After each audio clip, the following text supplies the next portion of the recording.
오마이TV 시청자 여러분 안녕하십니까? 저는 오마이뉴스 장윤선 정치팀장입니다. 제가 오늘은 저희 오마이뉴스 스튜디오에 아주 소중한 최근에 있어서 가장 핵심적인 뉴스의 인물이 된 두 분을 모셨습니다. 여러분 궁금하시죠? 지금 제 옆에는 민주통합당 문재인 대통령 후보 그리고 그의 부인이신 김정숙 여사 함께 나와 계십니다. 우선 저희 시청자들을 위해서 간단한 인사 말씀부터 부탁드립니다. 안녕하십니까? 예, 민주통합당 대통령 후보 문재인입니다. 요즘 많은 국민들께서 안철수 후보와 저와의 이 단일화 협의에 대해서 많은 관심 가지고 지켜보고 계신데 단일화 협의가 중단되고 또 걱정 끼쳐드려서 송구스럽습니다. 저는 이 단순한 단일화만으로는 부족하다고 생각합니다. 앞으로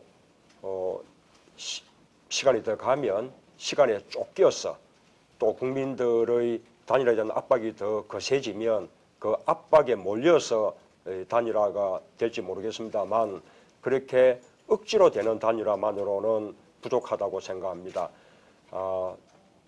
국민들께서 다 동의할 수 있는 그런 방식으로 아름다운 단일화를 이루고 그 힘으로 단일화 이후에도 두 세력이 힘을 합쳐서 정권 교체를 위해서 노력할 수 있는 그런 단일화가 꼭 필요하다고 생각합니다. 그렇게 본다면 지금 단일화를 논의할 수 있는 시간이 절대적으로 부족합니다.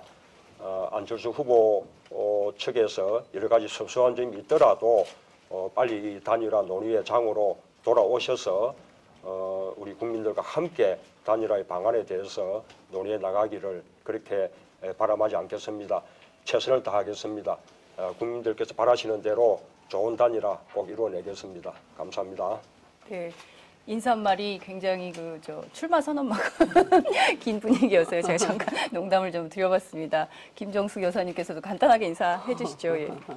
네, 안녕하세요. 오마이뉴스 시청자 여러분. 저는 문재인 후보 짝꿍 김정숙입니다. 1년 전만 해도 저희는 평범한 부부였습니다.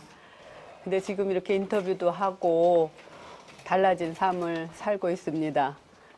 힘든 길을 나선 남편이 안쓰럽기도 하고 저도 이런 삶을 사는 게 벅차기도 합니다. 그러나 변화를 바라는 국민들이 남편을 불러냈다고 생각했기에 힘든 일이지만 열심히 힘을 보태고 있습니다. 오늘 초대해 주셔서 감사드리고요. 네, 좋은 말씀 많이 나누고 싶습니다. 네. 두 분 인사말을 저희가 이렇게 들어보니까요. 준비를 상당히 많이 하셨구나. 이런 느낌이 좀 듭니다. 저희가 앞으로 약 60분간 생중계로 네티즌 여러분들과 그리고 또 문재인 후보 그리고 사모님 김정숙 여사 모시고 이제 얘기를 하게 될 텐데요. 여러분들 이렇게 지금 생중계 창 보시면 옆에 의견란 있지 않습니까? 이 의견란에 의견을 계속 주시면 저희가 실시간으로 문 후보님께 그리고 사모님께 여쭤보도록 하겠습니다. 오늘 저와 함께 진행을 해줄 저희 정치팀 기자들이 있습니다. 저희가 이 열린 인터뷰를 민주당 경선 이전부터 시작을 했는데요. 그때부터 저희가 정치팀 기자 전원이 출동을 해서 특히 오늘은 이 야당팀 기자들 그리고 또 새누리당 출입 기자까지 나와 있습니다. 일일이 한 분 한 분 소개해드리겠습니다. 제 옆은 최경준 기자입니다. 최경준 기자 이렇게 발음이 꼬이. 최경준 기자는 현재 안철수 캠프에서 안철수 후보를 취재하고 있습니다. 카메라가 저쪽으로 돌아갈 것 같은데요. 사모님 바로 옆에 앉아 계신 이주연 기자는 현재 문재인 후보 마크맨입니다. 그 옆에 있는 이승훈 기자는 문재인 후보 캠프에서 일진회는 아니고요. 일진을 담당하고 있고요. 바로 옆에 있는 초록색 쇠타를 입은 기자는 안홍기 기자인데요. 예능감이 충만한 오마이뉴스의 기자입니다. 현재 새누리당 출입을 하고 있습니다. 자, 그러면 지금부터 본격적인 열린 인터뷰를 시작하도록 하겠습니다. 저희 기자들이 준비한 날카로운 질문들을 지금부터 시작을 좀 해보겠는데요. 우선은 너무 저희가 긴장이 돼 있는 것 같아요. 그래서 살짝 소프트한 것으로, 부드러운 것으로 저희가 준비를 좀 해봤습니다. 네. 자, 이주연 씨가 준비했죠? 네. 어머님 어제 여사님 생신이셨잖아요. 그래서 예. 트위터로 이렇게 축하 메시지 남기신 걸 봤는데 예. 혹시 그게 선물에 다였나요? 하하하하. 예, 어제 제 처가 생일이었는데 제가 그제 부산 내려가서 1박하고 어제 또 경남까지 들렀다가 밤에 서울에 상경했거든요. 그래서 아침에 미역국도 같이 못 먹었죠. 하루 수 없이 트위터로 축하 이야기를 올렸고 마침 밤에 경희대 총동문회 송년회 밤 행사가 있었는데 같은 경희대 캠퍼스 커플이기 때문에 함께 참석을 했거든요. 네. 그 자리에서 생일이라는 제가 소개를 하고 그래서 함께 생일 축하 노래 부르기도 하고 그래서 그게 아마 좀 선물이 됐을 것으로 생각합니다. 그렇게 큰 생일 선물, 생일 축하 받은 거는 생전 처음이었어요. 동문 전체에서 피아노 생음악으로 노래도 해주고 케이크도 자르고요. 그래서 너무 고맙게 생각합니다. 근데 좀 쑥스러웠어요. 네. 아까 보니까 두 분 사이가 정말 좋으신 것 같더라고요. 그러니까 그 보니까 문 후보님 오셨는데 막 좀 쉬게 하셨으면 좋겠다고 말하면서 당신 커피 마시겠어? 이러면서 하시는데 정말 이게 굉장히 이게 남다른 부부 사이라는 게 막 느껴지던데요. 뒤에 이어서 안홍기 씨가 무슨 질문을 준비하셨다고요? 예, 뭐 특정 후보에게만 과거사 질문을 할 수가 없어서 공평하게 해야 된다는 차원에서 또 과거사 조사를 한번 해봤습니다. 경남중학교 졸업하셨고, 예. 그다음에 경남 고등학교 예. 졸업하셨고, 특히 또 그때는 경남도 1등으로 경남 고등학교 들어가셨다고. 경남도에서 1등 경상남도에서 성적 1등 하셔서 1등으로 이렇게 들어가셨다고. 그렇지는 않고요. 예. 그건 아닙니다. 예. 조사가 잘못됐어요. 그 인터넷은 항상 이렇게 검증이 또 필요합니다. 내용은. 예, 그래서 아주 또 문과에서는 문재인, 이과에서는 승효상, 뭐 이런 얘기도 있던데. 그것도 아니고. 아, 오마이뉴스 취재력이 형편없습니다. 네, 뭐 이렇게 워낙 또 과거사에 대해서 또 담백하게 하시니까, 예, 저도 담백하게 여쭤보겠습니다. 정확 4번 받으신 거는 맞죠? 예, 그거 뭐 정확하게 취재를 하셨네요. 그래서 공부도 잘하고 이랬던 문 후보가 왜 정학을 4번 받았을까? 정학을 4번 받았는데 어떻게 또 안 잘렸을까? 뭐 이런 의문점이 또 드는 게 사실입니다. 예. 이 점에 대해서 명쾌하게 한번 답을 주시죠.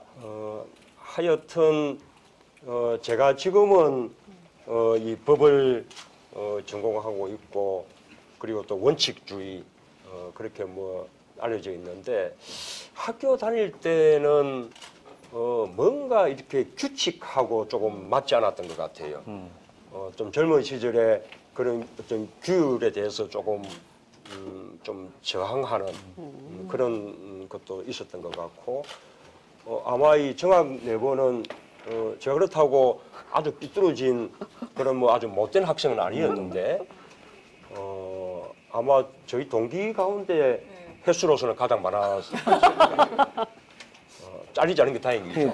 그나마 그래도 또 성적은 또 괜찮았기 때문에 겨우 이제 유지가 됐는데 고등학교 때 그때는 또 저만 그랬던 것은 아니고 그 시절에는 고등학생들도 좀 술, 담배 좀 반항을 한달까 뭐 이렇게 입시 이런 위주 공부에 조금 저항하는 그런 문화들이 좀 있어서 아마 이제 그렇게 뭐 술 마시고 또 뭐 담배 피기도 하고 하다가 걸렸습니까? 예, 선생님한테. 예, 들켰어. 예. 뭐 들킨 것까지는 괜찮은데.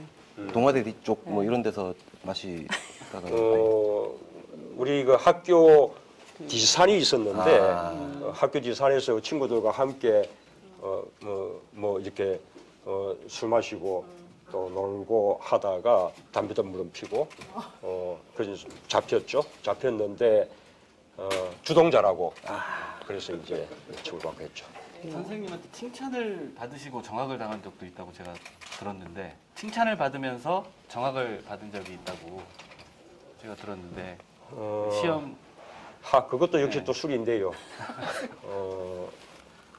이 소풍을 가서 아마 그게 3학년 1학기, 3학년 2학기 때는 대학 입시 때문에 소풍이 없어요. 고등학교 3학년 1학기 소풍이 우리 이제 학교 다니는 시절로서는 마지막 소풍이었는데 그러니 다들 이제 자유 시간에 또 이제 한잔 하자 그렇게 이제 됐죠. 술을 이제 사와서 친구들끼리 나눠 마셨는데 네. 그 가운데 술이 약한 친구 한 명이 술이 취해서는 담임 선생님 앞에 가서 그냥 기절을 해버린 거예요. 그래서 하는 수 없이 제가 함께 술을 마셨노라고 이제 자수를 하고 친구를 이제 떠매고 인근병원에 가서 이제 위세척까지 했는데 그 바람에 함께 이제 술을 마셨던 친구들이 처벌을 받았죠. 그러나 그 상황 속에서 제가 모른 척 하지 않고 나서서 이실직고를 했다고 네. 그렇게 칭찬을 받았죠. 그렇군요. 예. 사모님 질문을 이주연 씨가 준비한 것 같은데. 여사님도 되게 요새 바쁘게 지내시죠. 갑자기 이제 대선 후보 아내 역할을 하게 되셨는데 좀 어떠세요? 특별한 경험이죠. 네.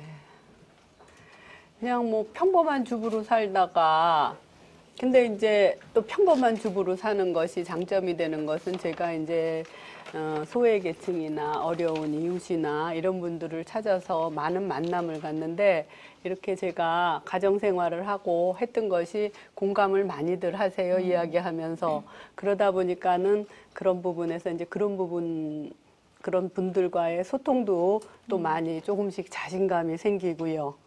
그런데 이제 사실은 사회를 살면서 그런 여러 제가 말씀했던 좀 소외된 계층이나 이런 데에 관심이 많았는데 그 관심만 가졌지 찾아가서 만나봐서 현장을 본다든가 아니면 그런 기관을 찾아갈 수 있거나 그럴 수는 없었어요. 네. 그랬는데 대선 후보 부인이 되고 나니까 현장도 볼 수 있고 기관도 찾아가서 만나볼 수 있고 그들이 정말 원하는 그런 말씀을 들을 수가 있었어요. 그래서 저는 이것이 아주 감사한 기회라고 생각하고 있고 그분들 말씀을 잘 듣고 보고 많이 배우려고 하고 있지요. 네. 지금 뭐 시작한 지 얼마 안 됐는데요. 네티즌들이 엄청나게 뜨거운 반응을 보여주고 있습니다. 그 중에서 몇 가지만 소개를 해드리자면요. 지금 학교 뒷산에서 한 거냐, 담배 술이 지금도 그렇게 좋으시냐, 뭐 이런 질문들도 있고요. 그리고 감기 걸리셨는데 마음고생 많이 하실 것 같다고 화이팅이다, 뭐 이런 응원 예. 메시지가 계속 예. 들어오고 있습니다. 아니 뭐 그런데 이게 감기도 감기지만 네.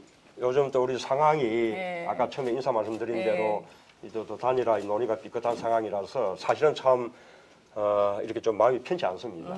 그러게요. 그런 것들을 네티즌들이 정확하게 읽고 계시네요. 그래서 막 그런 응원 메시지가 계속 예. 들어오고 있습니다.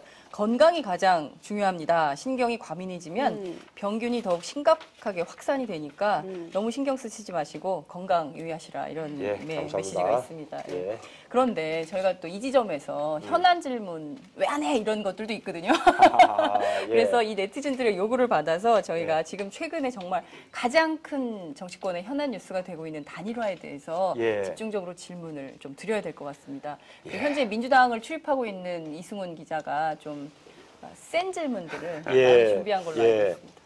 예, 저기 아시다시피 오늘 오전에 안철수 후보가 이제 기자회견을 여셨잖아요. 그래서 거기서 이제 문 후보께 낡은 사고 또 그런 행태 끊어내고 인식의 대전환을 좀 이끌어달라 이렇게 좀 요청을 하셨는데 그리고 후보님께서도 지금 오늘 내부적으로 회의도 좀 여시고 이렇게 대책들을 논의하셨는데 그 기자회견에 대해서 후보님이 좀 어떤 견해를 좀 가지고 계신지 좀 여쭤보겠습니다.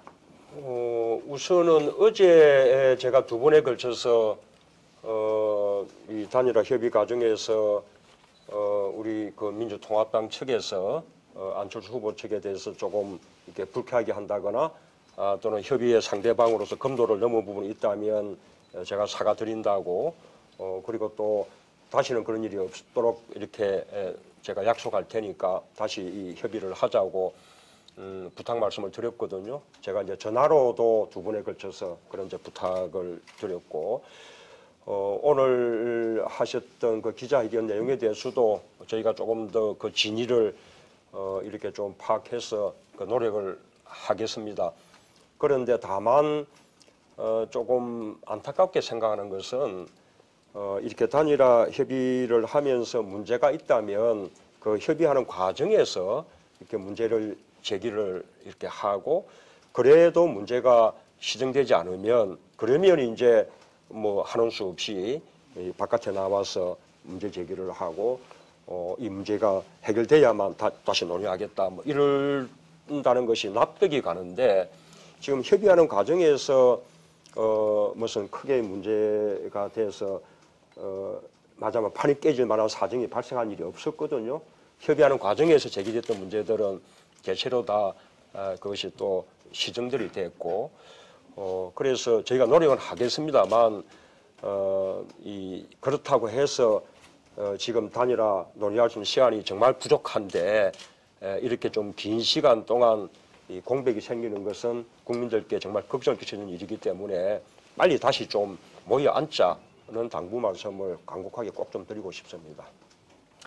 그런데 이제 안 후보께서는 그러니까 지금 현재 민주당 내부에서 제기되고 있는 당 혁신 과제를 즉각 좀 실천을 해달라. 그 이후에 만날 수 있다. 만나서 더 단일화 문제를 이야기하자고 하셨거든요. 근데 후보님께서 생각하시기에 그 안 후보가 요구하고 있는 그 혁신 과제가 뭐라고 좀 생각을 하시나요? 그 부분은 저희가 진위를 조금 더 파악해 봐야죠. 그리고 그 점에 대해서 저희가 이제 노력을 해야겠습니다만, 그전 근본적으로는 우리 그 민주통합당 내의 문제지 않겠습니까? 그리고 민주통합당 내의 문제가 또 이렇게 해결되는 것은 나름대로 또 논의와 절차들이 필요한 것들이고요. 그래서 그런 노력들과 또 단일화의 어떤 협의가 함께 병행해 나가야지 이것이 먼저 선행돼야만 이 단일화 협의를 다시 시작할 수 있겠다라고 하면 또 이렇게 공백이 생기지 않습니까? 지금 우리가 단일화를 위해서 마주 앉은 이 시간 자체가 처음부터 너무 늦었거든요. 이 안철수 후보 측에서 계속 단일화에 관한 논의를 미뤄왔기 때문인데 또 그 가운데서 새로운 정치 선언 그 논의하느라고 또 이제 많은 시간을 지금 보냈고 아직도 선언조차 하지 못한 상태죠. 단일화 방식을 협의하기 위해서 마주 앉자마자 지금 다시 협의가 중단돼 버린 거 아닙니까?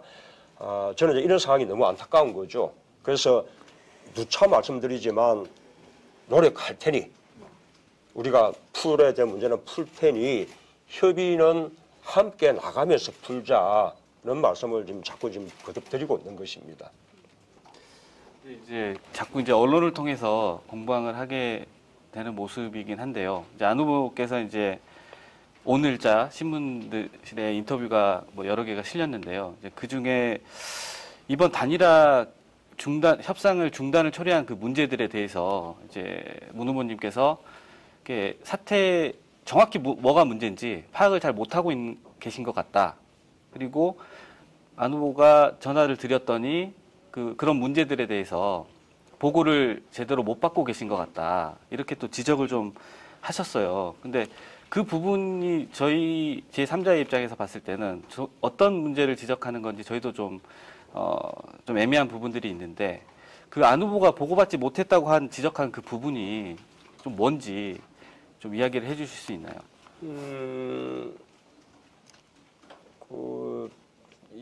그쪽의 이 조광희 실장하고 우리 노영민 실장 사이에 이 전체 과정을 놓고 수시로 통화하기도 하고 또는 때로는 이제 문자를 보내오기도 하는데 그 문자를 보내온 내용들의 거의 대부분은 그냥 노영민 실장 선에서 다 이제 처리하면 되는 문제들인 것이죠. 그것을 일일이 저한테 꼭 보고해야 되는 것들은 아니고 후보가 꼭 알아야 된다고 생각하는 문제만 저에게 이제 보고를 이렇게 하면 되는 건데 그동안 이 새로운 정치 선언을 위한 협상 과정에서 있었던 여러 가지 경과들은 저한테 다 보고가 되어 왔었고 실제로 실무적으로 합의문까지 완성이 되어 있는 상태입니다.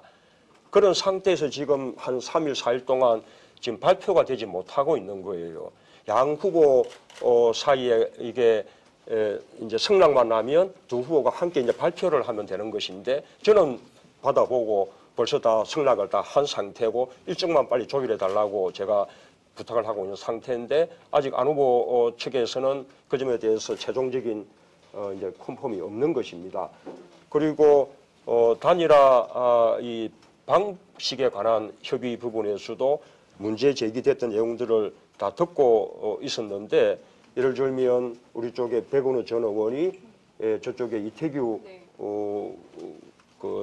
그분의 과거의 선거 공보물을 페이스북에 올렸던 문제 지적받고 즉각 내리는 방식으로 그것은 해결했고 그다음에 또 우리 윤건영 씨가 배석자로 기록하는 업무를 맡은 것에 대해서 또 친노라는 문제 제기가 있다고 그래서 또 그 부분은 또 배석하지 않는 것으로 또 이제 정리를 했고 김기식 의원이 협의 중에 있었던 일들을 합의되지 않은 상태에서 밖에 나가서 뭐 알린 일이 있다 그래서 그런 부분은 다시는 그런 일이 없도록 주의를 이제 줬고 이렇게 다 그때그때 다 조치가 돼서 해소된 거예요.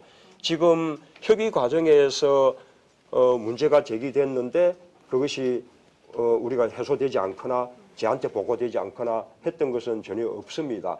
지금 협의가 깨지고 난 이후에 아르모님 측에서 지금 새롭게 지금 하시는 말씀들은 구체적인 말씀을 하시지 않는데 언론을 통해서 지금 이렇게 전해지는 이야기들은 다 새로운 내용들이에요. 그래서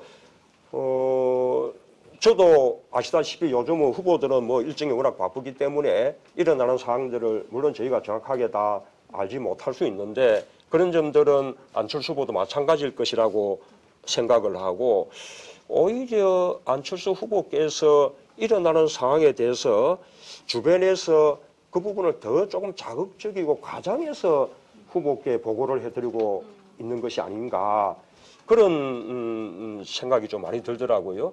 예를 들면 이제 우리 쪽에 누군가가 양보론을 이야기했다는 것인데 이 양보론을 우리 캠프 차원에서 공식적으로 이야기를 했다거나 또는 캠프 차원이 아니라 하더라도 우리 선대위 관계자가 공개적으로 공식적으로 이야기한 것이라면 그것은 당연히 마땅히 문제가 이렇게 돼야 되죠. 그런데 지금 보도로는 누군가가 지금 확인되지 않는 사람이 사석에서 이야기를 했다는 거 아닙니까? 이제 물론 그거조차도 바람직한 건 아니기 때문에 저희가 앞으로는 그런 일조차 없도록 그렇게 이제 단속을 하겠다고 말씀을 드렸는데 한번 생각해 보십시오. 저는 경선 때 문재인 불가론 이 경쟁 후보들에 의해서 홍보 유인물에 실리기도 하고 그냥 합동연설회장에서 연설로 문재인 불가론이 주장되고 했지 않습니까? 경쟁하는 후보들 간에 있을 수 있는 일이죠. 이제 그러나 바람직하지 못한 일이라면 문제 제기는 좋은데 그런 문제들이 저는 안철수 후보께 그 주변에서 조금 더 과장하거나 마치 우리 캠프 차원에서 조직적으로 이루어지고 있는 일처럼 그렇게 좀 확대돼서 보고가 되고 있는 것이 아닌가라는 생각조차 조금 가지고 있습니다. 이제 문 후보 측에서 조금 더 구체적으로 지적한 부분은 그러니까 그 선대위 중앙에 계신 분들, 그 선대위 차원에서는 하지 않았을지 몰라도 지역 조직들을 움직여가지고 조직적으로 그러니까 안철수 후보가 양보할 것이다라는 그 양보론을 퍼뜨리고 그런 것들이 언론에 보도되게 하고 이런 것들을 좀 조직적으로 하고 있다 이렇게 또 그 안철수 후보 쪽에서 또 지적하신 부분들도 있거든요. 그러니까 예를 들자면 안철수 후보 측에서 양보하겠다고 했다라는 이제 무슨 루머를 퍼뜨렸다면 그는 문제죠.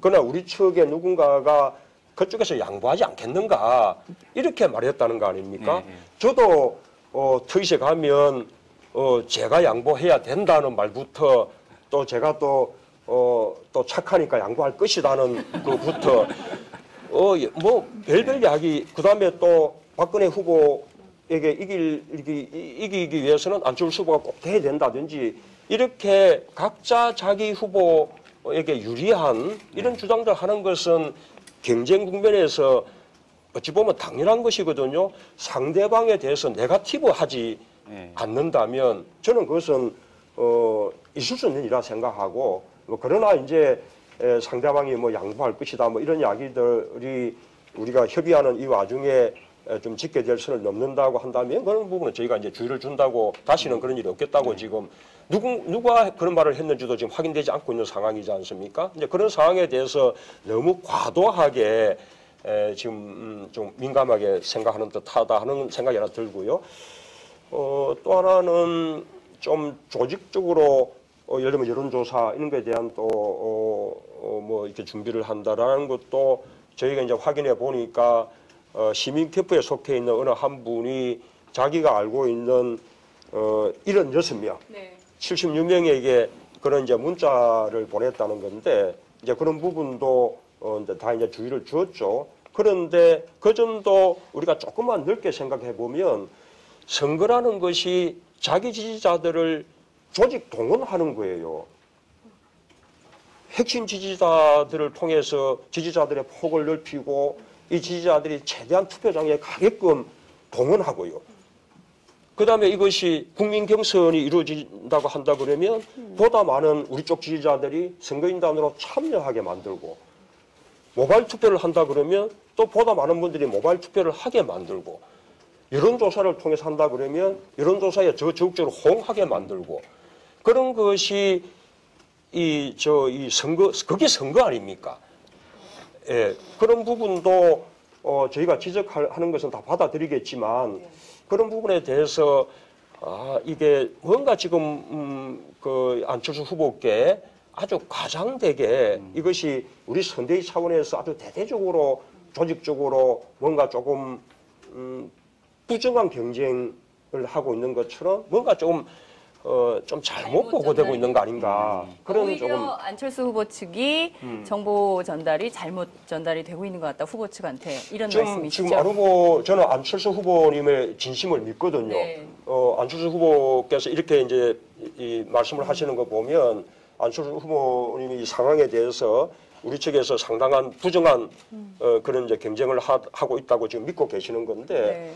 지금 우리 뭐 이 정치부 기자들 보시기에 그렇게 그럴 만한 지금 상황은 좀 아닐 거라고 저는 생각을 합니다. 그렇다면 네. 이 상황에 대해서 뭔가 안철수 후보께 좀 과장된 보고가 되고 있고 안철수 후보께서 조금 그 어떤 보고에 대해서 지금 판단하고 계신 거 아닌가라는 생각이 든다는 것이죠. 네.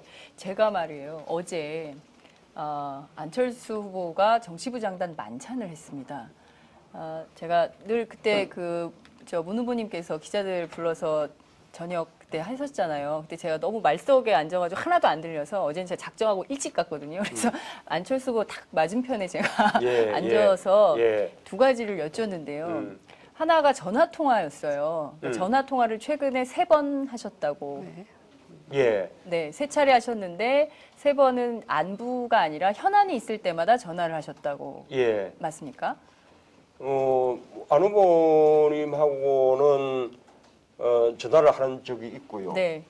때로는 뭐 문자를 보내오시기도 하고 네. 소통을 합니다. 그러나 이제 이번 일이 있고 나서는 네. 제가 이제 2번 전화를 먼저 드렸죠. 드렸고, 이제 이 상황을 풀어야 되니까 제가 이제 이 상황을 풀기 위한 노력으로 2번을 전화를 드렸죠. 본인 말로는 3차례 정도 통화를 했다 이렇게 얘기를 그것은 하시더라고요. 이제 이 상황이 벌어지기 전에 한 번을 포함하신 말씀입니다. 그렇죠. 예.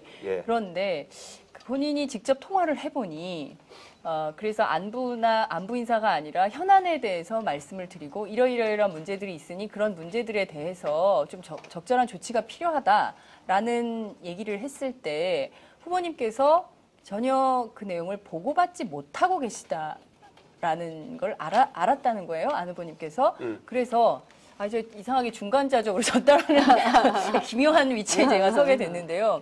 여하튼 본인 판단으로는 후보님께서 정확한 정보 보고를 못 받고 그래서 있다. 제가 통화 중에 네네. 그렇게 말씀을 드렸는데 예. 그래서 도대체 그동안 저쪽에 조광희 실장이 우리 이 노영민 실장에게 보내온 문자 메시지를 깡그리 다 달라. 예. 그래서 제가 지금 이제 올라와서 다 보셨어요? 읽어봤는데 네. 그 내용이 아까 말씀드린 바대로 예. 그런저런 있었던 일들이 뭐 백원 의원 트윗 뭐 이런 그렇죠. 등등이었다는 그때 막 제기되고 그거 이제 또 예. 우리가 해결했다라고 네. 또 답을 또 드리기도 하고 예. 다 이런 내용들이었어요. 네. 그러니까 노영민 실장 차원에서 다 해결될 일들이기 때문에 네. 저한테 보고가 안 된 예. 것들이지 예. 후보에게 반드시 알려야 될 예. 아주 중대한 내용인데 그것이 뭐 저한테 차단되고 있거나 그런 네. 것은 제가 보기에는 없었습니다. 그러니까 아까 그 정리를 해보면 이 안철수 양보론 이런 것들에 대해서 조직적으로 이거를 유포시키는 건 없다. 뭐 특정 어디서 나왔는지 모르겠으나 또는 뭐 그럴 수도 있지 않겠느냐는 그런 워딩이 있었지 모르겠지만 당 차원에서 안철수 양보론을 조직적으로 뭐 유포시키고 그런 루머를 퍼뜨리고 한 적은 없다라는 말씀 하면 정리될 것 같고요. 또 아니 하나는- 그거는 근데 저희가 그렇게 주장하기 이전에 우리 정치 부자들이 다 아실 거 아닙니까? 예, 그리고 또 하나는 이 사태를 뭐 여론조사 이런 부분들은 당연히 당의 입장에서는 조직과 어떤 그런 대중들의 설득 동원을 통해서 한 것이 정당한 활동이다. 이렇게 말씀을 하시는 걸로 정리가 될 것 같은데. 기본적으로 선거라는 것이 지지자들을 동원해내는 것이 선거라는 것이죠. 그러나 이제 그 가운데 부정한 경쟁이 있어서는 안 되는 것이죠. 지금 이제 안철수 후보께서 걱정하시는 것은 이런 경쟁이 구태스러운 경쟁으로 가게 되면 지난번에 우리 그 통합진보당 네, 사태처럼 그 경선 과정에서 그 경선이 국민들로부터 지탄을 받았듯이 예. 그렇게 될 염려가 있다. 그래서 우리 이 단일화 합의가 오히려 그 훼손되면서 국민들로부터 지지받지 못할 가능성이 있다. 그 염려를 하고 있는 제기하신 거군요. 것인 거거든요. 예, 예. 그래서 이제 그런 이제 염려 제기하신 부분에 대해서는 저희가 존중하면서 그런 일이 이제 재발되지 않도록 하겠다고 말씀을 드리는 것이고 다만 기왕에 있었던 일들은 그런 차원의 일이었다는 말씀을 지금 제가 드리는 것입니다. 그러니까 아까 말씀하신 대로 이것은 판이 깨질 만한 사정이 발생했다고 보기 어렵다. 지금 말씀하셨던 뭐 김기식 의원의 라디오 인터뷰라든가 백원 의원의 트윗이라든가 아니면 또 양보론에 관련된 것이라든가 등등의 것들이 현재 진행되고 있는 단일화 협상을 파기할 만큼 그 판을 깰 만큼 그렇게 심각한 그렇습니다. 것은 아니다. 이렇게 보시는 거죠. 우선은 단일화 협의 과정에서 문제 제기가 네. 그러니까 협의팀 간에 문제 제기가 된 거예요. 네. 그래서 오케이. 예. 백원 의원, 배북은 당장 내려. 예. 그다음에 김기식 의원 이것은 다시는 그렇게 그런 일 하지마. 없도록 하겠음. 예. 윤건영 배석 안 하도록 하겠음. 이렇게 다 해소됐다는 거예요. 네. 거기서 해결되지 않은 문제가 있기 때문에 지금 놓은 게 아니라는 거예요. 제가 듣고 싶은 그다음 이야기는 최경준 기자가 좀 질문을 오전에 아까 말한 조직적으로 문자를 보냈다든지 네. 그다음에 그런 루머를 이런 이야기들은 협의팀에서는 오간 이야기가 아니에요. 네. 그거는 지금 이러고 난 이후에 네. 언론을 통해서 지금 네. 이제 새롭게 이야기되고 있는 얘기들이죠. 네. 근데 이제 오늘 오전에 안철수 후보가 이제 또 긴급 기자회견을 하면서 좀 말씀하신 대로 구체적인 안을 담고 있지는 않은데 저희들이 읽기에는 다시 한번 이 4.1 총선 패배를 언급하시면서 그것이 반복돼서는 안 된다라든가 또는 여러 가지 민주당 내 구조적인 문제를 언급한다든가 이런 걸 보면서 이것이 그런 사안이 아니라 어떤 인적 쇄신의 문제, 이제 조금 저희들이 언론에서 쓰던 말로 하자면 이제 이해찬, 박지원 두 지도부의 퇴진 문제, 이거를 좀 바라고 있는 것 아닌가? 그 부분도 저는 조금은 아슬하다 생각해요. 예. 사실 이렇게 민주통합당이 충분히 다 혁신되고 네. 그것을 통해서 이 국민들로부터 좀 제대로 지지받을 수 있게 되었다면 아마 우리 안 후보님이 이 정치에 나서는 어려운 결단 자체가 필요 없었을지 모르죠. 그런 점들이 부족했기 때문에 안철수 후보님이 나서신 거 아니에요? 그리고 그런 부족함 때문에 안철수 후보와 민주통합당의 단일화가 필요한 것이죠. 이 안철수 후보가 일으키고 있는 새로운 정치의 바람이 민주통합당을 혁신시키는 동력으로 작용하고 나아가서는 또 새로운 정치를 만드는 동력으로 작용하는 것이거든요. 그래서 저희가 안철수 후보하고의 단일화가 참으로 이제 필요한 것이죠. 그런데 또 단일화를 하기 위해서 이제 선행 조건으로 민주통합당이 먼저 이렇게 다 돼야 된다 그러면 이 민주통합당에 대한 하나의 이제 선의의 어떤 충고랄까 이런 것은 저희가 이제 고마운 일이긴 하지만 약간은 저는 아슬한 점이 있다 생각하고 또 어떤 부분은 저희에게 맡겨둬야 될 부분이 있고 저희도 민주통합당의 혁신 속에서 풀어나가야 될 그런 문제들이 있는 것이거든요. 네. 안철수 후보 쪽에서 좀 도를 넘어서고 있다. 그렇게 자꾸 접착적으로 질문을 가급적 좀 접착하는 쪽으로 해주시고 예, 아니, 자꾸 이렇게 불리하려고 하지 걸리는 마시고 질문을 좀 좀 하지 예. 마시고. 왜냐하면 붙여주세요 두 분을. 왜냐하면 이제 그 후보님 말씀을 들어보니 안철수 후보 쪽에서 가지고 있는 생각과 굉장히 좀 온도가 많이 차이가 난다. 그러니까는 뭐냐면 후보님께서는 우선 그 협상 재개 후 어떤 실천하자 이런 것인데 지금 안철수 후보 쪽에서는 먼저 실천해라, 먼저 뭔가 보여줘라, 그래야 협상할 수가 있다. 이게 지금 순서가 굉장히 저는 지금의 시한을 말씀드리는 겁니다. 예. 우리가 다음 주말이면 단일화 끝을 내야 돼요. 우리가 한 달 전이라면요. 한 달 전이라면 더 여유 있게 그죠? 더 뭐 충분한 새정치 공동선언도 얼마나 중요합니까? 더 깊은 논의를 가지고 그 다음에 또 충분한 동의 절차 또 거치고 그래야 해야죠. 당장 다음 주말이면 단일화를 끝을 내야 되는데 그러면 이 시기에 맞는 우리가 맞추어 나가는 노력들을 해야 되는 것이죠. 네. 우리 보고 배나라는 이야기 우리가 받아들일 테니까 협의는 해 나가자는 겁니다. 지금 다음 주말이면 끝을 내야 되는데 그러면 언제 다시 마주 앉겠냐는 겁니다. 그 후보님께서 하나만 더 여쭤볼게요. 조금 전에 그 잠깐 사례로 언급하신 것 중에 하나가 뭐냐면 협상팀에 이제 윤건영 씨가 들어갔던 부분 얘기 듣고 바로 시정해서 다음부터 안 들어가지 않았느냐라고 얘기하셨는데 이제 뭐 얘기 되는 거 보면은 안철수 후보 쪽에서는 뭐 첫 번째 그 새정치 국민선언 협의 때부터 이미 뭐 이해찬 그 대표의 보좌관을 지냈었던 뭐 오종식 씨라든가 이런 분들이 들어왔었고 또 계속 이런 식으로 진행이 되면서 결국 그러니까 이른바 친노들이 그리고 또 지난번에 친노 9인방에 이 퇴진 선언이 있었음에도 불구하고 뒤에서 막부 정치하는 것 아니냐 이런 의심을 계속 하고 있거든요. 이거에 대해서는 어떻게? 근데 그렇게 의심하면 그러면 아예 뭐 단일화의 대상이 안 된다는 이야기밖에 안 되는 것이죠. 그거는 우리 그 기자님이 이렇게 아까 제가 말씀드린 대로 자꾸 이렇게 벌리는 질문이라고 생각하고요. 제가 이제 윤건영 씨 문제만 해도 자꾸 말씀을 하시니까 한 번 더 정색해서 말씀드리자면 윤건영 씨가 배석하지 안 될 이유가 뭐죠? 왜 배석하면 안 됩니까? 친노였다는 이유로요? 그냥 거기 이유 묻고 싶어요. 물론 그거로 걸림돌이 돼서는 안 되니 뭐 그렇다면 계속해서 뭐 이렇게 빼면 되죠. 그걸 받아들입니다만 윤건영 씨가 배석해서 안 될 이유가 무엇입니까? 그런데 반면에 이태규라는 분의 새누리당 한나라당 경력 그게 우리가 페북에 하나 올린 것은 안 된다는 거 아닙니까? 이런 모순이 어디 있어요?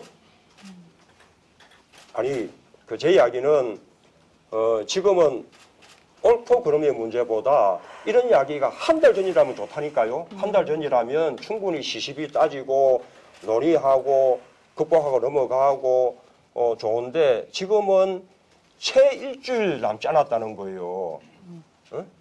이 시기를 조금 감안해 달라는 거지요. 그래서 시시비비 따지기 전에 풀 것은 빨리 풀어버리고 네. 그다음에 또 약간 시간이 걸리는 문제는 앞으로 해결할 과제로 같이 병행해 나가기로 하고 논의를 해 나가자는 거지요.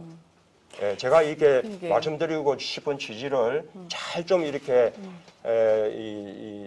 뭡니까 이게 좀 있는 그대로 네. 받아들이면 좋겠는데 저는 정말 간곡하게 말씀드리는 겁니다.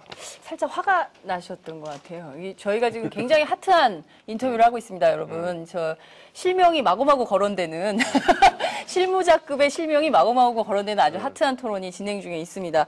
여러분들이 의견을 굉장히 많이 주고 계시고 있는데요. 근데 오늘 선대위원장단이 이런 상황이라면 사퇴하는 것이 좋겠다 이런 결론을 내렸는데 반려하셨어요? 왜 그러셨습니까? 그래서 아마 이제 선대위원장들로서는 어쨌든 이 상황을 또 타결을 해야 되니까 네. 그러면 지금 상황에 대한 좀 책임도 지기도 하고 또 안철수 후보 측의 성의도 또 이제 보이는 방식으로 일괄 총사퇴 이렇게 아마 서로 뜻을 모았다고 합니다. 그런데 또 그럴 문제는 아니잖아요. 그러면 뭐 어쩝니까 저는? 그래서 일단은 제가 만류를 했죠.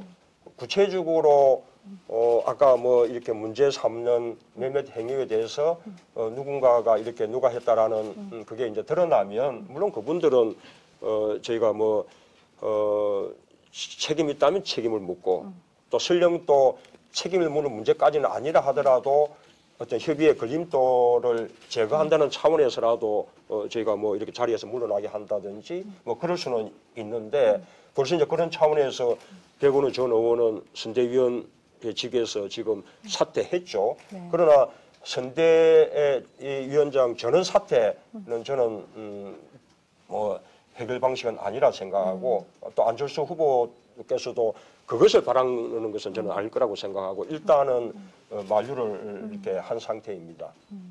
그러면 이제 선거 끝까지 어쨌든 현재의 시스템이나 조직을 흔들지 않고 계속 가겠다. 선대위원장단 사퇴나 그렇지 이런 않죠. 것은 지금 없다. 뭐 하루가 너무나 중요하니까요. 예. 또 이렇게 해서 내일까지 또 이렇게 타개가 되지 않고 한다면 우리가 또 어떤 대책을 강구해야 될지 모르죠. 예. 지금 하루하루가 너무나 엄중한 지금 때죠. 네, 그렇습니다. 이주연 씨 질문을 말씀하신 대로 정말 일주일 정도가 남은 상황인데 그러면 정말 후보 등록전 단일화가 좀 가능하다고 보시나요? 뭐 어떻게 좀 그걸 가능하게 이끌실 수 있으실지. 우선은 지금 저는 후보 단일화 이 방식에서 이 국민들의 어떤 뜻이 좀 잘 반영되는 방식이 참 중요하다 생각해요. 그 방식 구체적으로 뭔지는 잘 모르겠어요. 또 제가 구체적인 방식을 또 말씀드리는 것은 적합하지도 않고요. 다만 제가 꼭 말씀드리고 싶은 것은 과거 2002년도에 노무현, 정몽준 두 분 간에는 여론조사 방식으로 그렇게 단일화가 됐는데 그때는 그런 단일화가 처음 있는 일이었고 그래서 그 방식에 의한 또 시간도 없고 그렇기 때문에 그 방식에 의한 단일화가 다 받아들여졌거든요. 그리고 그거마저도 단일화 여론조사를 묻는 문항을 놓고 지금보다 훨씬 긴 시간 동안 서로 간에 다투었어요. 네. 끝내 노무현 후보가 불리하다고 생각되는 여론조사 문항을 받아들임으로써 거꾸로 더 이제 지지를 받는 결과가 됐었는데요. 그런데 우리는 지금 상황이 다른 것이 언제 때부터 국민들이 두 후보의 단일화를 요구를 해왔는데 지금까지 미루다가 끝내 내놓는 방안이 또 과거처럼 여론조사 방식이다. 저는 이러면 국민들이 정말 야단칠 것 같습니다. 그래서 뭔가 조금 단순한 여론조사에 좀 더해서 국민들 뜻이 조금 더 반영되는 뭔가가 좀 보완될 필요가 있다고 생각하는데 이제 시간이 가면 갈수록 선택지가 없어지는 거죠. 이제 선택지가 없어져서 이제는 뭐 이제 여론조사 말고는 다른 방안이 없게 될 수도 있고 끝내는 이제는 무슨 단판 방식 말고는 없어지는 수도 있는 것이죠. 그래서 저는 이게 시간 하루하루가 가는 것이 그만큼 이게 국민들 뜻하고 멀어지는 것이라고 그렇게 지금 생각해요. 이제 지켜보시면서 좀 이렇게 한숨을 많이 쉬시는데 계속 한숨 쉬시고 많이 마음이 무거우신가 봐. 그럼요. 걷다가 또 지금 몸도 상태도 안 좋은데 이 상황은 정말 어려운 상황인데 고민 많으시겠고 근데 이제 현명하게 두 분 다 잘 하시리라고 믿고 있습니다. 근데 보긴 안타깝습니다. 지금 의견, 네티즌 의견 굉장히 많이 막 올라오고 있어서 제가 일일이 다 소개를 다 드리기 버거울 정도로 지금 막 실시간으로 막 들어오고 있는데요. 없나요? 부인 사모님들께서 담판을 하시는 아, 그거 너무 방식이에요. 지난번에 보니까 네. 우리 연설도 잘하시고. 두 부인들 간에 아주 다정해서 네. 오히려 두 분한테 은호를 맡기면 정말 제 3의 방식이네요. 예, 부인 단일화라고. 예. 그 의견 중에 우럼니가 정숙 여사님 엄청 예쁘시다고 인상 좋으시다고 하셨습니다. 이런 아유, 의견이 예, 있습니다. 고맙습니다. 예.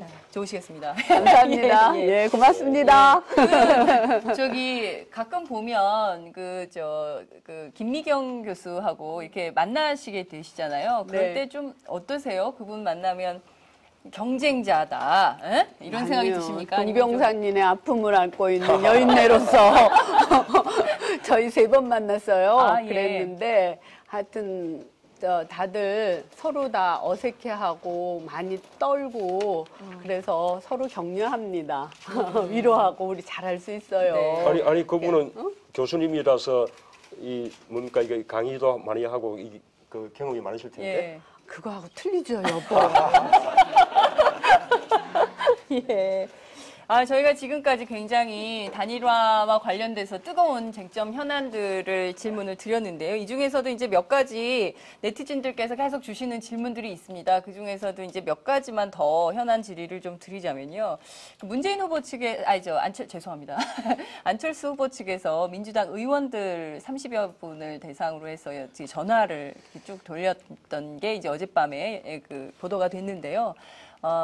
그렇게 한 것에 대해서 좀 후보님은 좀 어떻게 생각하시는지. 아니 글쎄요. 네. 아니 그래서 저는 개의치 않거든요. 저는 특히 이제 지난번 경선 과정에서 그러니까 저하고 경쟁했던 네. 또는 저를 지지하지 않았던 그런 의원님들을 대상으로 뭐 자기 쪽을 지지해달라 그렇게 하는 것이 저는 하나의 경쟁이라고 생각합니다. 그런 경쟁이 그런 거죠. 아니, 예. 그죠? 예, 그렇게 생각하는 거죠. 예. 예. 예. 예. 저는 한 번도 문제 제기한 적 없어요. 예. 솔직히 그분들이 예. 그런 전화를 받아놓으라고 네. 저한테 많은 분들이 이렇게 이제 알려주셨기도 하고 네. 또 자기들끼리도 당신은 전화 받았냐 그렇게 의원님들끼리? 예, 예. 서로 이제 이렇게 확인하는 것도 보기도 하고 네. 그랬는데 예. 저는 그것을 문제 제기한 적 없습니다. 네, 얼마든지 할 수 있다 이렇게 예. 보시는군요. 그 저희가 얼마 전에 오마이뉴스가 단독 보도를 하나 했습니다. 안철수 후보가 어떤 그 구로구에 한 방송국을 빌려가지고 후보님 대역을 놓고 그 TV 토론 연습을 하는 장면을 저희가 촬영을 했거든요. 예. TV 토론 연습 하고 계신가요? 어떤 준비를 하고 계신가요? 아니 뭐 우리 일중 팀이 너무나 이렇게 쉴 틈 없이 지금 돌리는구만요. 예, 뺑뺑이를 돌리고 있어서 예, 좀 차분하게 좀 준비할 시간이 없는데 어쨌든 좀 이런 것도 하나의 네. 훈련이 될 테죠. 네. 이걸 또 하나의 훈련으로. 그래서 저희가 예. 준비를 하는 것이 있습니다. 예. 그 사실 국민들이 가장 원하는 것이 TV 토론 아니겠습니까? TV 예. 토론을 통해서 뭔가 후보 간의 경쟁력을 확인하고 정책 차이를 확인하고 싶다. 이런 게 하는 그 주장을 하고 있는데 사실 3자 토론이 안 되고 있습니다. 박근혜 후보가 토론을 안 하시고 있고 먼저 단일화를 해와라. 그럼 그때 하겠다. 뭐 이런 입장이시고 또 안철수 후보께서는 박근혜 후보가 안 나오면 또 안 한다. 이래서 안 되고 있어요. 그래서 저희가 오마이뉴스에서 특별히 준비한 코너가 있습니다. 3자 토론입니다. 박근혜 후보하고 지금 안철수 후보가 이 자리에 오셨어요. 근데요. 네네. 정말 방금 좀 진짜 정말 이렇게 분명히 해주셔야 돼요. 예. 박근혜 후보는 TV 토론을 안 하겠다 그러고 예. 안철수 후보는 3자가 아니면 안 하겠다 그러고 문재인 후보는 2자든 3자든 다 하겠다고 했는데 이런 두 후보의 태도 때문에 TV 토론이 되지 않고 있다라고 분명히 좀 해주세요. 네. 왜 지금 후보들이 다 함께 TV 토론에 성의 없다 이렇게 예. 다루시는 아, 겁니까? 네. 같이 욕 먹고 싶지는 않다 이런 얘기시구만요. 자, 그래서 저희가 박근혜 캠프를 취재 중인 최경준 기자와 그리고 또 지금 현재 죄송합니다. 제가 정신이 없습니다. 지금 안철수 캠프를 취재 중인 최경준 기자와 그리고 또 새누리당 박근혜 후보를 취재 중인 안홍기 기자가 대역을 맡아서 토론을 해보도록 하겠습니다. 전 잠시 빠지겠습니다. 예. 지금 앞이 안 보여요.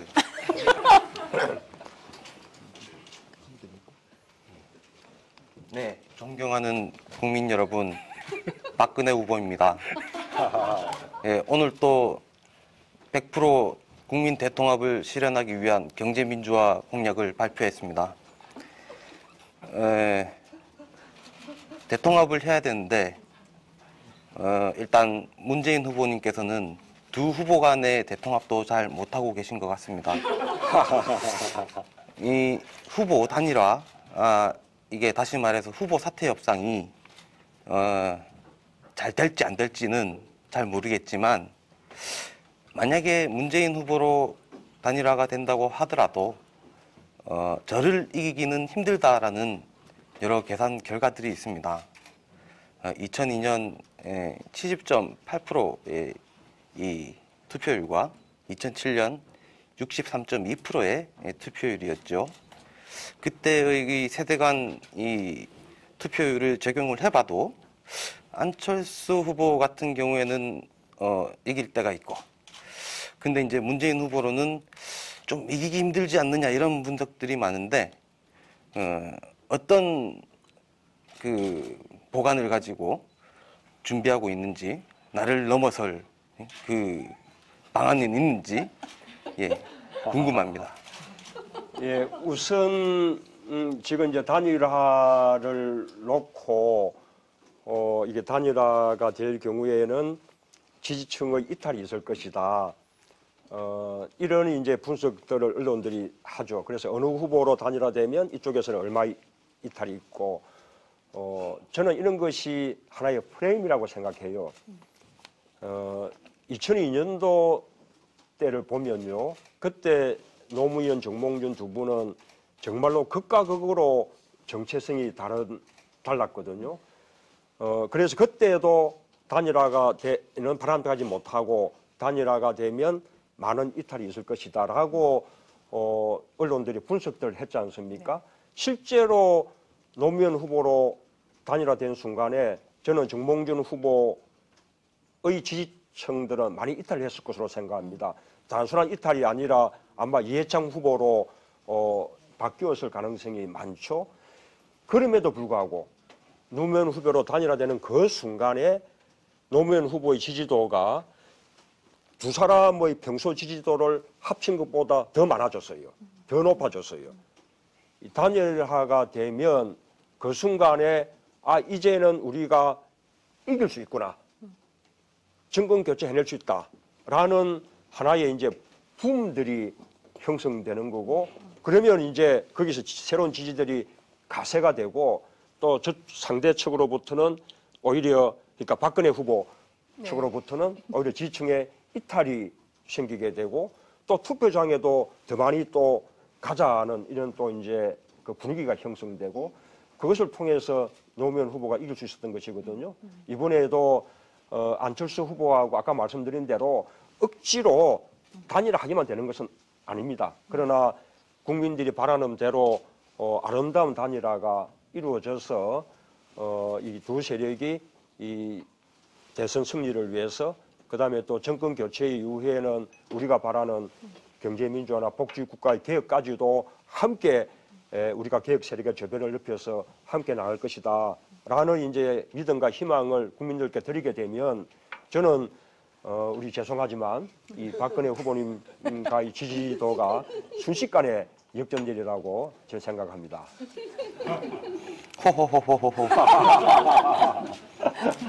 안녕하십니까. 안철수입니다. 저는 그렇게 생각하지 않습니다. 오늘 아침에 일어나서 제가 저의 출마 선언문을 읽어봤습니다. 저는 새정치를 하기 위해서 나왔고요. 그렇지만 민주당은 이 4.11 총선 참패에 대한 책임이 있습니다. 그 책임도 지지 않은 채 문재인 후보 쪽에서 자꾸 저보고 양보를 하라고 합니다. 마청론을 내세우고 계신 걸로 아는데 형님께서 양보하실 생각은 없으십니까? 예. 우리 양보도 뭐 형님 먼저, 아우 먼저 이제 그러면 좋겠죠? 어떻습니까? 예, 뭐. 예,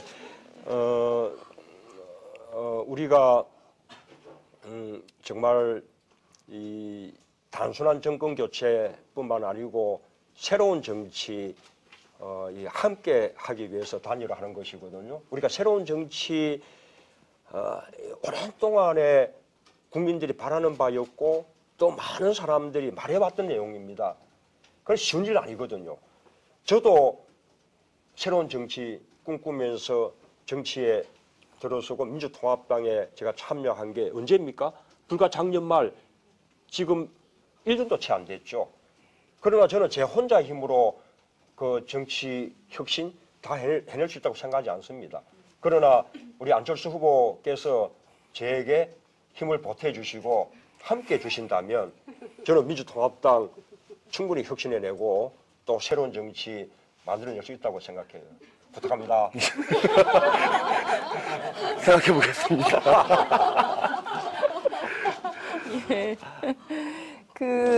예. 조금 더 재미있게 갔어야 되는데 약간 싱거워진 측면이 있는 것 같습니다. 싱크로율이 0%. 어떠세요? 이게 지금 이분들이요. 이게 가면에 눈이 뚫려 있지가 않습니다. 그래서 이게 보이지가 않아. 거의 눈 감고 눈에 뵈는 게 없는 상태에서 진행된 토론이었습니다. 너무 착한 부모님들이에요. 예. 이 사이에도 네티즌들께서 의견을 주시고 계신데요. 이것이 진정한 삼자 토론이란 말이냐. 닭살 돋는다. 막 이러면서 이런 등등의 글들을 보내주고 계시네요. 자, 저희가 이 토론이 벌써 3시 10분이 넘어가고 있습니다. 어느덧 1시간이 다 되어 가고 있는데요. 아무래도 대통령 후보이시기 때문에 정책과 관련된 질문을 안 드릴 수가 없을 것 같습니다. 정책 관련돼서 이주연 씨가 질문을 준비했습니다. 여사님한테 먼저 질문을 드릴게요.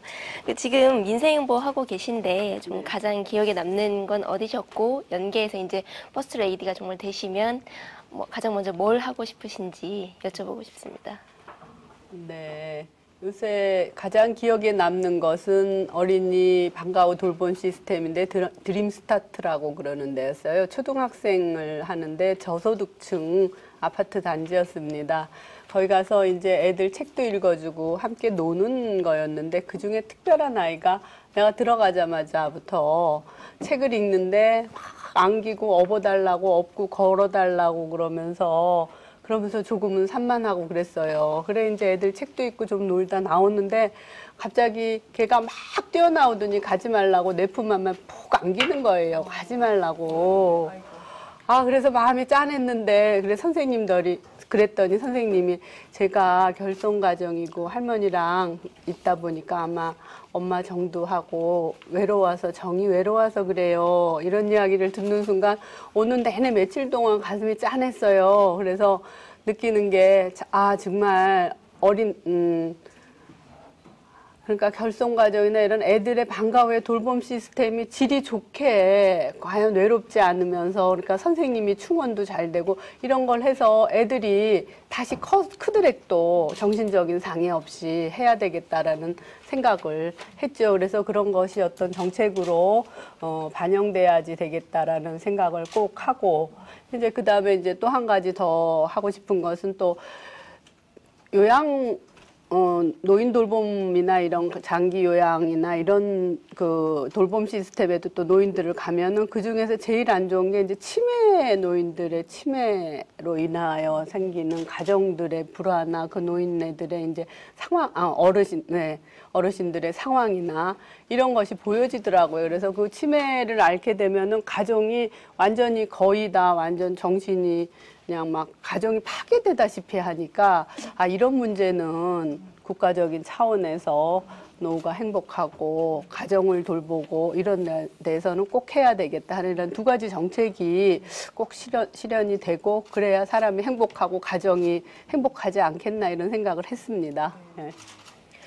그럼 이어서 후보님께 정책 질의를 좀 드리겠습니다. 시간이 좀 많아서 좀 많은 이야기를 좀 들어보면 좋을 텐데 시간이 이렇게 많이 남아있지 않아서 만약에 대통령이 당선이 되신다면 좀 가장 먼저 가장 그리고 중점을 두고 추진할 정책 3가지만 좀 꼽아주시고 왜 그런지에 대해서 좀 설명을 좀 부탁드리겠습니다. 첫째는 일자리죠. 저는 우리 경제의 모든 문제가 일자리에 있다 생각해요. 우리 오마이 TV를 주로 시청하시는 젊은 층들의 문제도 일자리에 있다 생각하고요.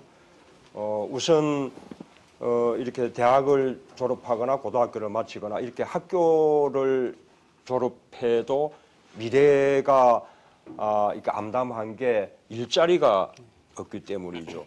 일자리가 제대로 없으니 무슨 연애도 제대로 못하고 결혼도 못하고 심지어 출산도 포기한다는 삼포 세대라는 말이 있지 않습니까?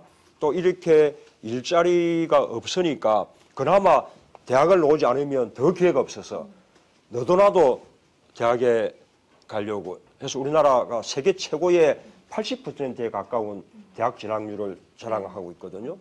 그러니 입시는 또 과열되게 되고 그 입시를 위해서 사교육 때문에 학생도 어렵고 부모들도 많은 고통을 겪어야 되고요.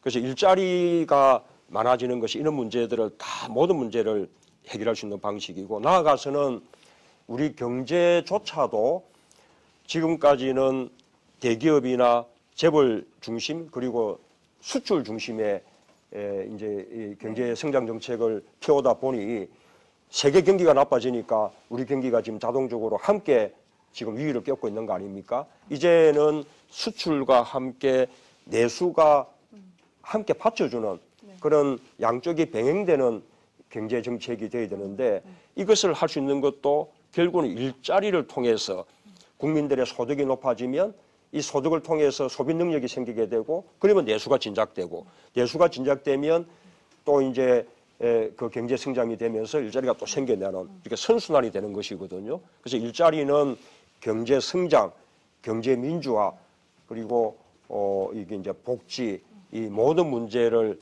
관통하는 것이라고 생각합니다.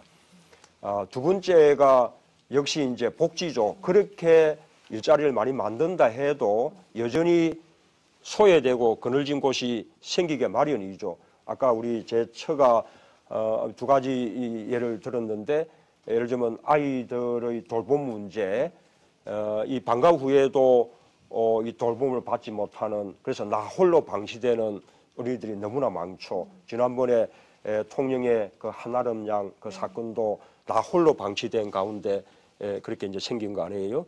그래서 이 나 홀로 방치되는 이런 어린이들이 없도록 방과 이후에도 이 지역의 동네 도서관이라든지 지역의 아동센터라든지 또 학교라든지 이게 함께 유기적으로 연결을 갖추면서 돌봄 서비스를 이렇게 한다든지 또 아까 치매 어르신들 같은 경우도 누구나 좀 더 쉽게 장기 요양보험에 적용을 받아서 공공요양병원에 이렇게 이제 입원 치료를 받을 수 있고 그리고 어떤 또 이렇게 무거운 병에 걸리더라도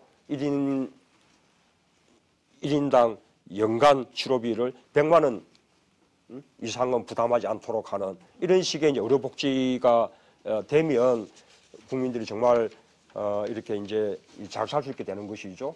그래서 경쟁 사회에서 늘 이제 낙후되고 소외되는 사람들까지도 함께 보듬고 네. 갈 수 있는 이런 이제 복지가 꼭 필요한 것이고요.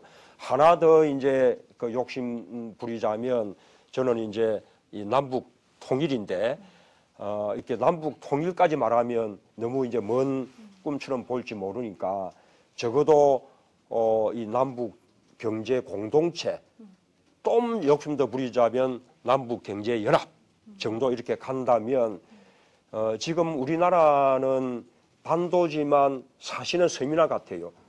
북한 때문에 대륙하고 연결되지 못하고 있죠. 북한하고 우리가 경제 공동체를 만약에 이룬다면 우리가 대륙하고 연결되면서 우리 경제가 대륙 경제로 그렇게 세계 경제로 연결되면서 한국 경제는 폭발적인 성장력을 다시 갖추게 될 거라고 봅니다. 그렇게 되면요, 우리나라는 8천만 한반도 그런 시장과 함께 3만 불 국민소득, 그것을 이제 우리가 3080 클럽이라 그러는데 세계적으로 미국, 일본, 독일 세 나라밖에 없어요. 우리가 네 번째 3080 국가가 될 수 있는 그런 비전을 갖추게 되는 것입니다. 그 세 가지 정도 꼭 하고 싶죠. 네, 최경재 씨가 이어서. 말씀하신 그 정책들도 그렇고, 그다음에 특히 이제 그 정책 중에 이제 복지 같은 것, 그리고 그 외에 이제 여러 가지 것들이 그 종합되어져서 지난 11일 날 발표를 하셨는데, 예. 그때 이제 발표된 걸 보고 나서 이제 다 좋긴 한데, 이 재원을 어떻게 마련할 것이냐, 이거에 대한 이제 얘기들이 좀 많이 나왔었습니다. 뭐 이제 결국 이제 얘기되어지는 건 증세밖에 없는 것 같은데, 증세 외에는 뭐 다른 방안이 있거나 또는 증세를 하신다면 또 어떻게 하실 것인지. 왜냐하면 국민들은 이 증세 문제 굉장히 또 민감하게 입장을 보이시거든요. 그래서 저는 처음부터 이 정세가 필요하다는 입장을 분명히 밝혔고, 또 이 정세의 구체적인 방법까지도 다 이렇게 제시를 했습니다. 그동안 이제 민주통합당에서 정세라는 표현을 이제 피해 온 것은 정세에 대한 국민들의 거부감 때문에 부자 감세 철회 이런 이제 표현을 써온 거죠. 그런데 부자 감세 철회라는 것이 이명박 정부의 부자 감사를 통해서 참여정부 때 21% 되던 조세 부담률을 지금 이제 19% 정도 2% 떨어졌는데 이것을 참여정부 수준으로 되돌린다는 것이거든요. 그것만 해도 지금 수준에 비하면 분명한 정세인 거죠. 그건 솔직히 인정해야죠. 그래서 저는 이제 정세를 솔직하게 또 정정당당하게 그렇게 필요하다고 국민들께 말씀드리고 동의를 받는 것이 필요하다고 보고요. 그 이제 구체적인 방안이 아까 말씀드린 첫째가 부자 감세 철회. 그 정도만 해도 2% 정도의 조세 부담률이 올라갑니다. 그리고 그러나 부자 감세 철회이기 때문에 중산층이나 서민들의 세부담을 높이지는 않죠.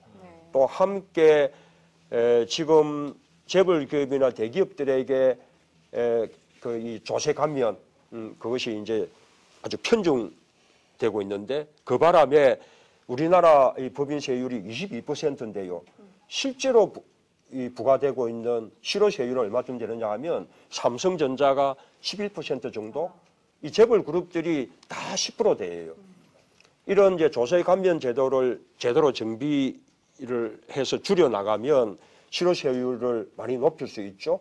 그리고 고소득자들에 대한 과세를 좀 더 강화하고, 그리고 이 주식 양도 차익 같은 이런 이제 자본소득에 대해서 지금 거의 과세가 되지 않고 있는데, 그런 주식 양도 차익을 통해서 많은 소득을 얻는, 그것도 개미 투자자들에게 가할 필요는 없고요. 그런 이제 많은 소득을 얻는 분들에게 과세를 강화하면 세 부담을 많이 늘릴 수 있습니다. 그러면서도 중산층 서민, 중소기업들, 자영업자, 중소상인들에게는 전혀 세 부담 없이 전체적인 세 부담을 높여서 우리가 아까 말씀드리는 경제 민주화나 복지에 관한 그런 재원을 충분히 충당할 수 있다는 말씀을 드립니다. 네, 감사합니다. 그 정책 토론도 저희가 좀 해보고 했는데요. 정말 이제는 보내드리고 싶지는 않은데 다음 일정이 있어서 계속 메모가 오고 있습니다. 이제는 끝나야 된다 이렇게 오고 있어서 그런데요. 네티즌 의견들이 있어서 한두 가지만 더 질문을 드릴 수밖에 없을 것 같아요. 일단은 지금 단일화가 초미의 관심사니까요. 모두들 지금 단일화가 되느냐 안 되느냐 이거에 따라서 야권 지지자들은 정말 이렇게 막 하루하루를 같이 숨죽이면서 카운트다운을 하고 있는 것 같은데요. 좀 뜬금없는 질문이긴 합니다. 문 후보님께서 후보가 아니라면 단일화 방법은 어떤 게 좋겠냐. 지금 뭐 여론조사로는 안 된다 이런 말씀 하셨는데 후보가 아니라면 아이디어가 많다 이런 소문도 좀 났더라고요. 저는 사실은 그런 점이 참 답답하다 생각해요. 그 우리나라의 토론 문화인데요. 단일화가 겉으로 중요하다는 거 아닙니까? 그렇죠? 국민들이 다 바라는 바고요. 그러면 단일화 논의를 하자, 말자, 언제부터 시작하자 이런 논의들이 자유로워야 된다 생각해요. 네. 그런데 과거에 저희가 단일화 논의하자고 하니 그것이 언론이 단일화에 대한 압박으로 그렇게 이제 다루었죠. 그에 대해서 아르보 측에서 다른 의견을 말하면 또 날선 공방을 한다고 그렇게 또 다루고요. 단일화 하자는 이 말조차도 이 자유롭게 할 수 없는 거예요. 단일화 방안도 마찬가지입니다. 저는 지금쯤 되면요, 이 단일화 방안에 대해서 백화제 방식으로 나와야 된다 생각해요. 네. 후보도 자유롭게 말해야 되고요. 저도 제가 생각하는 단일화 방안 이것이 바람직하지 않습니까, 국민 여러분 하고 말할 수 있어야 되고요. 그런데 압박이라 할 테죠. 제가 단일화 당사자니까 부적절하다고 할 거 아닙니까? 우리 토론 문화가 너무 이렇게 조금 경직돼 있달까 이렇게 해서 그게 저는 참 안타깝습니다. 지금 저는 단일화에 대한 방식이 제 나름대로 생각을 많이 갖고 있는데 말씀드릴 수가 없어요. 오늘부터 토론하시죠. 뭐 자유롭게 이 자리에서. 네. 안철수 후보님 가면 다시 한번 다시 가면 그렇다 하더라도 지금 제가 이 단일화 방안을 말씀드리는 것은 또 이제 단일화의 또 상대가 있고 더구나 지금 단일화 판 자체가 지금 아슬아슬한 네. 정말로 참 유리그릇을 들고 있는 이런 사드름판을 걷고 있는 그 판인데 제가 그렇게 말하면 또 더 어려움을 겪으면 안 되니까요. 그건 뭐 양해 좀 해주시기 바랍니다. 네. 자, 이제 더 이상은 저희가 늦추기가 어려운 상황이 된 것 같습니다. 3시 25분까지는 끝내라는 요구가 있었지만 지금 3시 25분이 됐는데 마지막 하나만 더 하고 싶다는. 예. 어제 지방에 계셔가지고 사실은 그 적극적으로 이제 이런 말씀들을 좀 못 하시고 올라가면 알아보겠다라든가 또는 대신 사과한다든가 이런 말씀을 좀 하셨는데 오늘 지금 저희 오마이TV에 나오셔서 하신 말씀들을 보면 굉장히 강경한 입장이다 이런 느낌이 들거든요. 방금 전에 이 유리그릇을 얘기하셨는데 어떻게 지금 태도가 변하신 어떤 계기나 배경이 있으신 건지. 원래 이 단일화의 협상이라는 것이 순조로울 수는 없어요. 이 곳곳에 이렇게 이제 암초가 있기 마련이고 그것을 이제 극복해 나가야 되는 것이죠. 그래서 저는 지금 이 부딪힌 상황도 우리가 잘 헤쳐나가기만 하면 오히려 뭐 좋은 어떤 뭐 교훈이나 계기가 될 수 있다고 생각합니다. 다만 제가 안타까운 것은 시간이죠.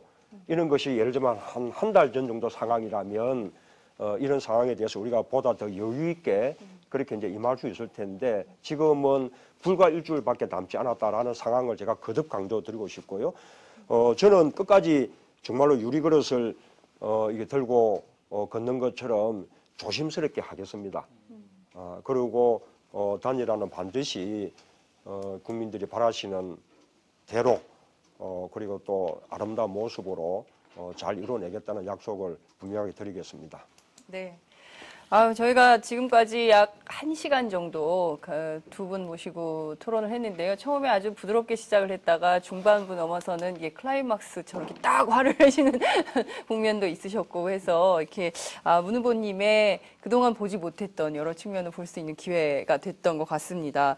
그 끝으로 두 분 오늘 저희 오마이뉴스 아마 사모님께서는 처음 오신 것 같은데요. 어떠셨는지. 저희가 이게요, 세트장을 기자들이 다 이게 만든 겁니다.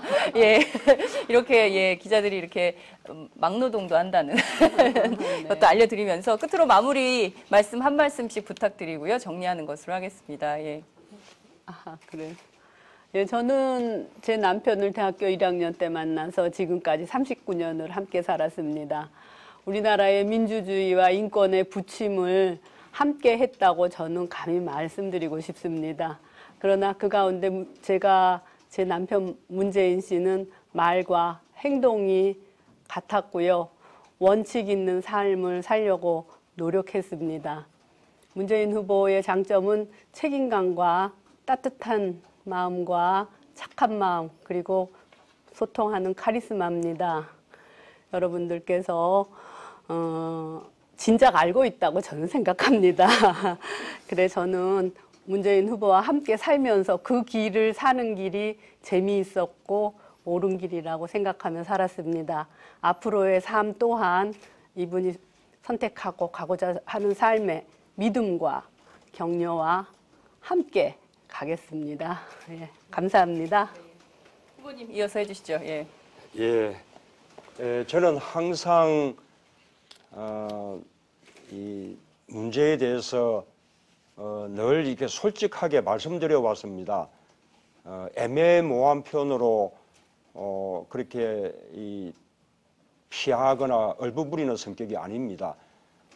그래서 제가 정 말씀드리기가 곤란한 상황이라면 아예 말씀드리는 이 기회 자체를 저는 이제 피하는 방식으로 그렇게 해왔는데 오늘 어찌 보면 아주 좀 고약한 이 타이밍에 오마이뉴스하고 이 인터뷰가 이렇게 미리 이 약속이 돼 있어서 이 후보 단일화 문제에 대해서 어쨌든 이렇게 솔직하게 말씀드릴 수 있는 기회가 되었습니다. 저는 이 대선 후보로 출마하고 난 이후에 늘 아쉽게 생각하는 것이 어떤 활발한 토론이었습니다. 지금 언론이 늘 정책이 보이지 않는다라고 이렇게 말합니다. 그러나 후보들은 매일 정책을 말합니다. 저는 대선 출마하고 난 이후에 끊임없이 정책을 말하고 다녔는데 정책이 보이지 않는 이유는 정책에 대해서 토론이 이루어지지 않습니다. 제가 제일 먼저 탈원전 이야기했는데요. 저는 탈원전 이야기하면 엄청난 반대 의견이 쏟아질 것으로 생각했습니다. 그게 현실적이냐, 당장 에너지 수요를 어떻게 감당할 것이냐. 저는 그것이 논쟁이 되기를 원했습니다. 사회적 의제가 되기를 바랬고요. 아무도 반대 의견조차 이야기하지 않는 거예요. 제가 남북 경제연합을 주창을 했는데 또 마찬가지로 많은 논쟁이 쏟아 들어올 것으로 예상했거든요. 아무도 그에 대해서 따지지 않는 겁니다. 저는 속도가 중요하다고 생각하기 때문에 대통령에 당선되면 곧바로 북한에 특사를 보내서 제 침식에 초청하겠다. 그렇게 약속을 했거든요. 그에 대해서도 하다못해 사상이 불온하다든지 드디어 무슨 좌파 종북의 본색이 드러났다든지 다 좋은데 그렇게 논쟁을 제기해오면 정책을 둘러싸고 활발한 토론이 되지요. 그러나 우리 언론도 끊임없이 단일화 어떠냐 이런 질문만 끊임없이 하지 정책을 묻지 않습니다. 우리 단일화도 마찬가지로 아까 말씀드렸지만 단일화 시기라든지 단일화의 방식이라든지 지금 현재 이 상황을 둘러싼 여러 가지 논의라든지 이런 부분들이 조금 더 자유롭게 활발하게 됐으면 좋겠다는 생각을 좀 합니다. 그리고 이런 활발한 토론을 통해서 우리 양 후보 측의 생각이 다르다면 우리 가운데 있는 우리 시민사회에서 또 국민들께서 또는 언론들이 이렇게 조금 바른 방향으로 이끌어 이렇게 조금 가주셨으면 하고 바람하지 않습니다. 오늘 긴 시간 동안 감사했습니다. 예, 언론이 자기 역할을 잘 못하고 있는 점은 언론을 대신해서 제가 사과를 드리겠습니다. 토론에도 응하도록 하겠습니다. 자, 여러분, 저희가 한 60분 넘게 문 후보님 내외분을 모시고 토론했습니다. 여러분 어떻게 보셨습니까? 혼자 힘으로는 정치 혁신을 할 수 없다. 그렇지만 안철수 후보와 함께라면 할 수 있다. 이런 말씀이 굉장히 많이 울림을 남기는 것 같습니다. 특히 시간이 없다. 시간이 없는 가운데 정말 민주당이 노력할 테니 일단 협의는 좀 하면서 고쳐나가자 이런 말씀하셨습니다. 이 두 가지 얘기를 안철수 캠프에서도 아마 그 귀담아 듣지 않을까 싶습니다. 저희가 열린 인터뷰 문재인 후보 편에 이어서 계속 안철수 후보 편, 박근혜 후보 편 이어갈 생각입니다. 계속 시청 부탁드립니다. 감사합니다. 오늘 방송 마치겠습니다.